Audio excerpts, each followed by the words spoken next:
Hi guys, this is Dan from Magic Pachinko with another short video on a vintage Pachinko machine. Today we're featuring a 1977 Heiwa that had a full restoration done to it.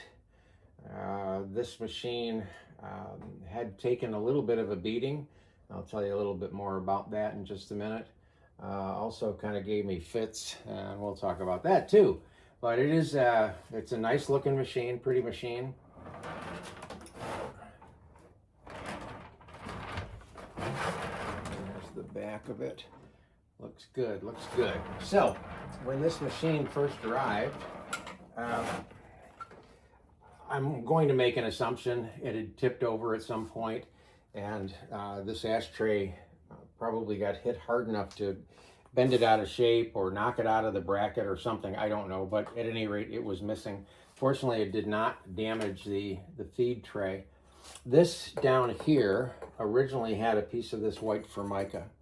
So at this point in time, I don't do Formica work.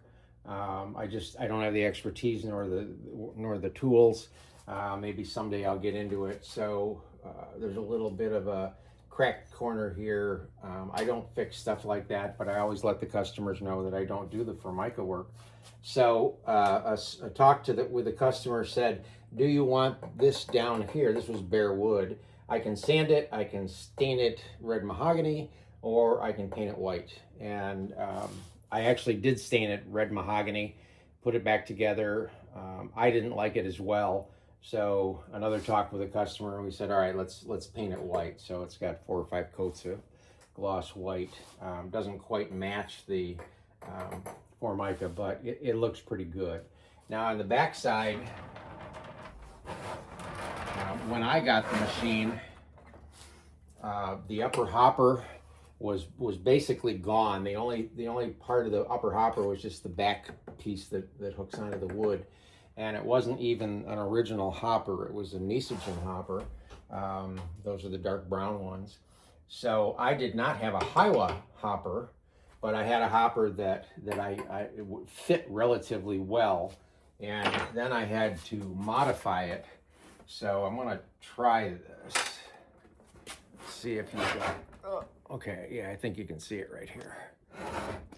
So the hole didn't line up with the upper feed chute, so I had to cut a hole and then put some plexiglass in here to get the balls to line up with the upper feed chute. Okay, so that's right.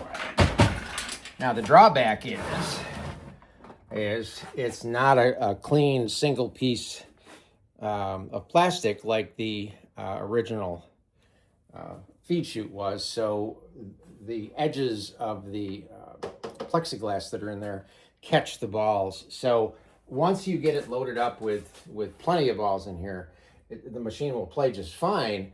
But unlike one that had the original hopper, when this starts to get low, it will stop feeding balls quicker because they won't come out of here. They get stuck up here.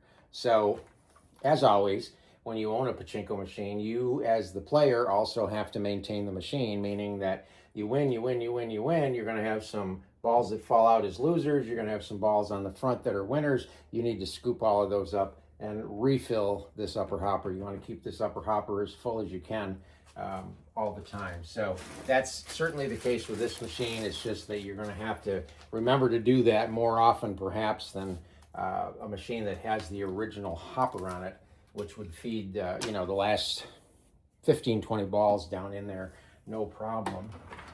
So when you get the machine, you're going to plug in your power supply, plug the pigtail in like that, and I don't think you can see it, but on this side, the ball outlet is on, and that's controlled by this micro switch here. So when there is weight in here, this gets pushed down, it turns that switch off. When there's no weight, the counterweight drops it and the switch turns on. So that's the functionality of the ball outlet. It also works this up and down, which is what raises and lowers the little gate in your ball handling mechanism to allow balls onto the launch ramp. So it is important that you keep the machine completely full. Now, one thing that you want to be aware of is it's called the ball dump. So this little thing right here is the ball dump. Okay, let me bring this in. Okay, so this is the ball dump. And what it does is it pushes this over, this metal piece. And when this piece is pushed over, these L's, I call them, or little chair-shaped things, when the metal is to the right, these will sit on it like that and create the ramp that allows the balls to go into the jackpot. When this gets pushed and there is weight on this, these will swing down off of this metal piece and allow the balls to go out as a ball dump when you empty the machine. So when you first get the machine, you want to make sure that these chair-shaped things, whatever you want to call them, are tipped like this rather than this. And it's easy to figure out. They'll drop and hit this metal piece. Okay. If not, you just push this over and they're going to swing up out of the way. Okay. So that's the first thing that you do. The second thing you do is put some balls in. And you want to start with just a handful. And they should flow through the system right into the jackpot. If they don't, and you get a situation like this, where they only make it to right here, it's because this maintenance piece is flipped. You just want to pull it out of the way, and they'll continue on to the jackpot. So once you know you've got the proper flow, assuming you have a bag of 500, you want to put 480 of them in the upper hopper. And just keep a dozen or so to get ready to start the machine. So this has an abundance. This is full. The turnaround's full. The lower feed chute's full. And now there's 7 balls on either side of the jackpot. So the machine is primed, ready to go. The one last thing that you want to check is to make sure that the seesaw is in the right position. Behind this green aqua color is the seesaw. This particular seesaw is metal, silver, whatever. It's not silver, but it looks that way. And you want the seesaw tipped like this, not like that. You need to have the right end of the seesaw up, the left end down. If it is down, underneath is this little plunger. You just push up one time. Just push up and let go, and it will take the seesaw and kick it up the way it's supposed to. Actually, there's going to be a little label here. I forgot to put it on that just shows you this is where you push up to get the seesaw to tip up, okay? Very important, because without it, if the seesaw's down, your winning ball is not going to generate a payout, okay? So now it's primed, ready to go. This machine did give me fits when I first started to test it. It does not have feet on it. It's going to be cabinet mounted per the request of the customer. So all I'm going to do is put one of the little wedges under here just to lean it back a little bit. Your machines, when they are mounted, whether they're feet mounted or cabinet mounted, should be leaning back just a little bit so the balls roll against the play field rather than the glass or the plexiglass. There. Okay, so put some balls in the upper feed tray and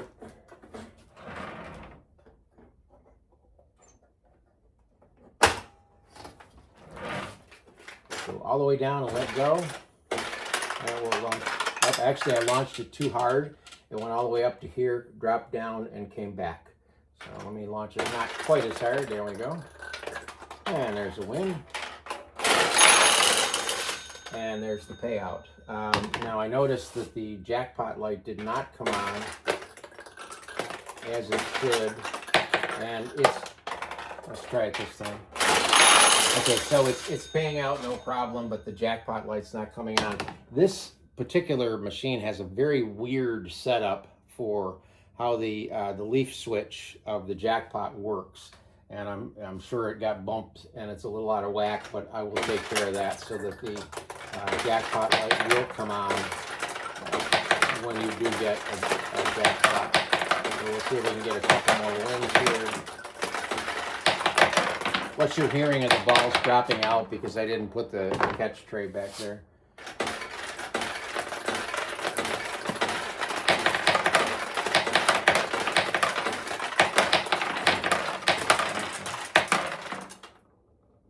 Okay, now this is a good point. I don't like to have this happen in my videos because this doesn't bode well for the operation of the machine, but it does bode well for what I need to explain to the owner of the machine. So we did get a ball drop into a tulip. It should have paid out. It did not. So let's find out why.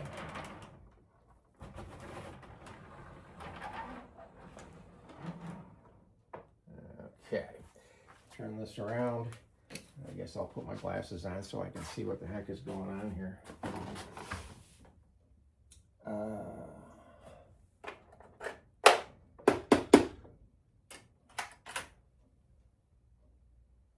Actually, I do not know why that did not pay out. Normally what happens is the ball will get stuck here, or when it drops out of the seesaw, it'll drop into the exit chute and it'll get hung up in here. And I do not see a ball anywhere that looks stuck, and yet the jackpot is completely full. Everything is full. Like I said, this machine gave me fits. I took this cover off about 12 times trying to get things tweaked. So obviously there's still something wrong. Interesting. I do not know. The jackpot light switch is over here. And like I said, it's in kind of a weird place. Let me just try something real quick.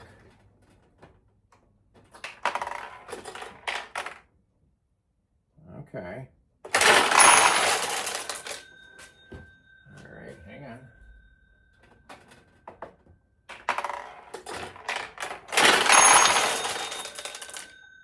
Okay.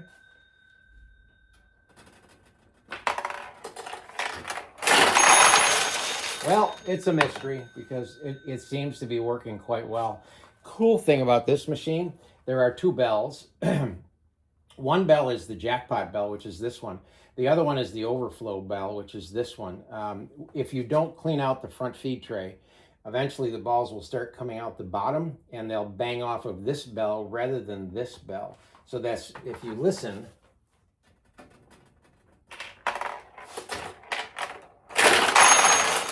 that nice ding you hear is off this bell, and this bell is actually copper or maybe bronze, but I think it's copper, where these are usually aluminum. So it's got a really nice ding to it. So what I'll do is I'll take these two screws out and tweak this little switch right here, get the jackpot light to come on, everything will be fine, and then we'll get her all packed up and on its way back to the owner. So that's the 77, I think, Heiwa. Hope you like it.